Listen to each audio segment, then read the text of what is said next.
सर्वेभ्य नमो नमः। स्वागत है आपका संस्कृत शिक्षा में और मैं बिंदु शर्मा।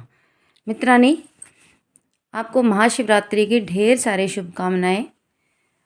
अब देखिए, हमने मनुस्मृति के कुछ मेन पॉइंट किए थे और राज्य के 7 अंग भी पढ़े थे हमने। तो आज हम पढ़ेंगे मनुस्मृति के अनुसार विवाह कितने प्रकार के होते हैं, यानी मनुस्मृति में विवाह कितने प्रकार के बताए गए हैं। अब देखिए, मनुस्मृति में विवाह 8 प्रकार के बताए गए हैं। कितने प्रकार के? 8 प्रकार के। एक है ब्रह्म, दूसरा देव, तीसरा आर्ष विवाह, 4 प्रजापत्य विवाह, 5 आसुर विवाह, 6 गांधर्व विवाह, 7 राक्षस विवाह और 8 पैशाच विवाह। अब कई बार तो प्रश्न ऐसे पूछ लिया जाता है कि मनुस्मृति के अनुसार विवाह कितने प्रकार के हैं, या फिर ये पूछ लिया जाता है कि ब्रह्म विवाह कौन सा होता है, देव विवाह कौन सा होता है, या फिर किसी का भी जैसे पैशाच विवाह क्या होता है। तो ये किसी भी तरीके से ये प्रश्न पूछे जा सकते हैं, इसलिए हम इनको डिटेल में करेंगे। देखिए, पहला है ब्रह्म विवाह। अब ब्रह्म विवाह कैसे होता है, श्लोक के द्वारा हम देखेंगे। अच्छाय चार्चयित्वा च श्रुतिशीलवते स्वयं आहूयम दानम कन्याया ब्राह्मोधरम प्रकीर्तित। एक बार फिर देख लेते हैं।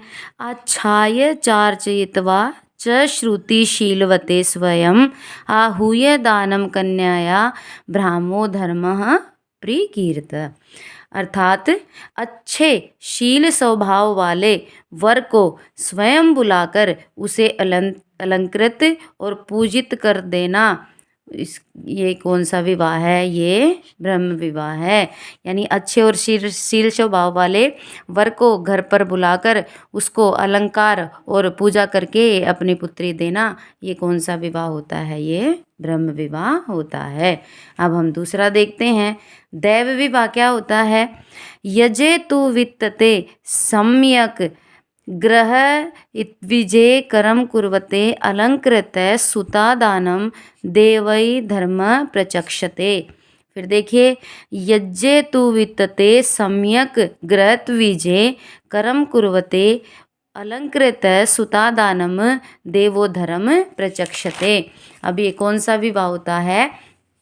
अर्थात यज्ञ में सम्यक प्रकार से कर्म करते हुए ऋत्विज को अलंकृत कर देना और कन्या देने को देव विवाह कहते हैं। यानी उसको घर में बुलाना, यज्ञ करवाना और पूरे कर्म कांड के साथ उसको ऋत्विज बनाकर उसको अलंकृत करके उसको अलंकार वगैरह देकर और अपनी पुत्री का विवाह उसके साथ कर देना, ये कौन सा होता है? ये होता है दैव विवाह। अब नंबर 3 पर हम देखते हैं आर्ष विवाह। आर्ष विवाह कौन सा होता है? एकम गोमिथुनम द्वे वा वरादादयः धर्मतः कन्या प्रदानम विविध वरदार्शो धर्मः स उच्यते। क्या? एक गोमिथम द्वे वा वरदादाय धर्मतः कन्या प्रदानम विधि वरदार्शो धर्म स उच्यते। अर्थात वर से 1 या 2 जोड़े गाय बैल धर्मार्थ लेकर विधि पूर्वक कन्या देने को आर्ष विवाह कहते हैं। अर्थात जो इस आर्ष विवाह में कौन वस्तुएं देता है? इसमें कौन देता है? इसमें जो लड़का होता है उसकी तरफ से लड़की वालों को क्या दिया जाता है? गाय बैल आदि दिए जाते हैं। तो ये कौन सा विवाह हो जाता है? आर्ष विवाह। कौन सा विवाह? आर्ष विवाह। अब प्रजापत्य विवाह देखते हैं। सहोभोचरताम धर्म इति वाचा अनुभाष्य च कन्या प्रदानम अभ्यर्च प्रजापत्यो विधि समृत। सहोभोचरताम धर्म इति वाचानुभाष्य च कन्या प्रदानम भयर्च प्रजापत्यो विधि समृत। अर्थात क्या कहते हैं? वर और वधू को तुम दोनों एक साथ ग्रह धर्म की रक्षा करो, यह कहकर और पूजन करके जो कन्यादान किया जाता है वह प्रजापत्य विवाह कहलाता है।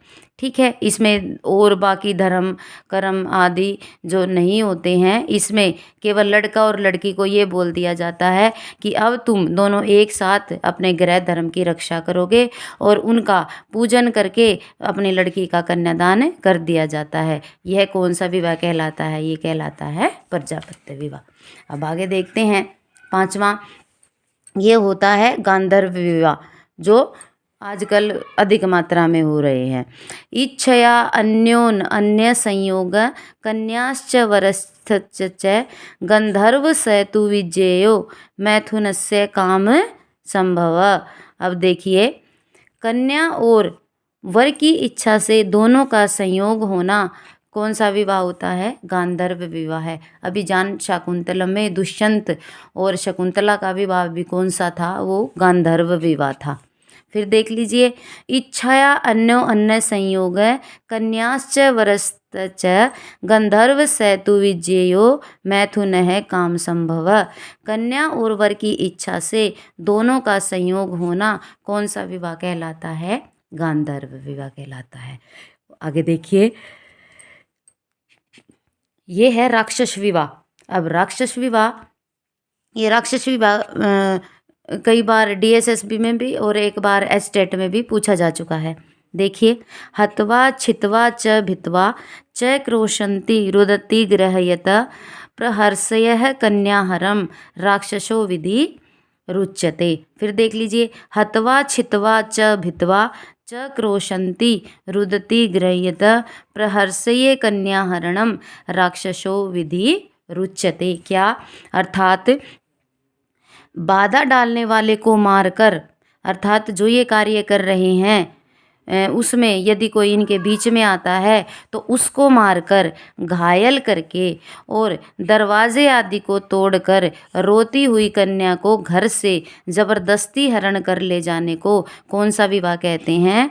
राक्षस विवाह कहते हैं। यानी किसी लड़की की इच्छा न होते हुए भी उसे उसका जबरदस्ती हरण कर ले जाने को कौन सा विवाह कहते हैं? राक्षस विवाह। अब देखिए, आगे है आसुर विवाह। आसुर विवाह कौन सा होता है? ज्ञाति भयो दवीणम दत्वा कन्याय ये चैव शक्तितः कन्यापदान स्वाच्छ अंधादासुरो धर्म उच्यते। ज्ञातिभ्यो दवीणम दत्वा कन्याय चैव शक्तितः कन्यादानम स्वाच्छ असुरो धर्म उच्यते। क्या कहते हैं? कन्या के पिता को और कन्या को भी यथाशक्ति धन देकर स्वच्छंदता पूर्वक कन्या को ग्रहण करना आसुर विवाह कहते हैं। यानी वो लड़की को खरीद लेते हैं। ये कौन सा विवाह होता है? आसुर विवाह होता है। अब आगे देखिए, अंतिम पैशाच विवाह। कौन सा विवाह? पैशाच विवाह। सुप्ताम मताम प्रमताम वा रहो यत्रोपगच्छति स पापिष्ठो विवाह नाम पैशाच अश्चास्मो अधम। अर्थात सोई हुई मद से मतवाली या जो कन्या पागल हो उसके साथ एकांत में दुष्कृत्य करना, यह विवाह निकृष्ट पापों से भरा हुआ माना जाता है। कौन सा विवाह? सुप्ताम मता परमताम वा रहो यत्रोपगच्छति स पापिष्टो विवाहानाम पैशाच चाश्मो अधमा। अर्थात सोई हुई मद से मतवाली या जो कन्या पागल हो उसके साथ दुष्कृत्य करना, यह विवाह निकृष्ट पापों से भरा हुआ होता है। सबसे ये बुरा विवाह ये कौन सा माना जाता है? ये पैशाच विवाह माना जाता है। अब एक श्लोक के द्वारा भी इसको देख लेते हैं। ब्रह्मो दैवस्थ व आर्ष प्रजापत्यस्थता असुर गांधर्वो राक्षस चैव पैशाच अष्टमो अधम। अर्थात कौन कौन से विवाह माने जाते हैं मनुस्मृति में? कौन कौन से एक बार फिर देख लेते हैं।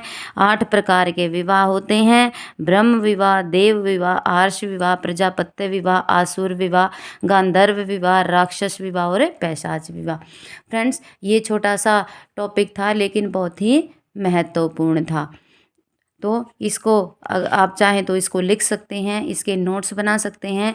इसमें से 1-2 प्रश्न ज़रूर पूछा जाता है, जिसलिए ये बहुत ही महत्वपूर्ण है। यदि आपको आज का वीडियो अच्छा लगा हो तो लाइक कीजिए, शेयर कीजिए, कमेंट कीजिए और यदि चैनल पर नए हैं तो प्लीज़ चैनल को सब्सक्राइब कीजिए और बेल आइकन दबाइए ताकि आने वाली हर वीडियो का नोटिफिकेशन आप तक पहुंचता रहे। महाशिवरात्रि की एक बार हार्दिक शुभकामनाएं। भगवान भोलेनाथ का आशीर्वाद आप पर हमेशा बना रहे। इसी के साथ नमो नमः।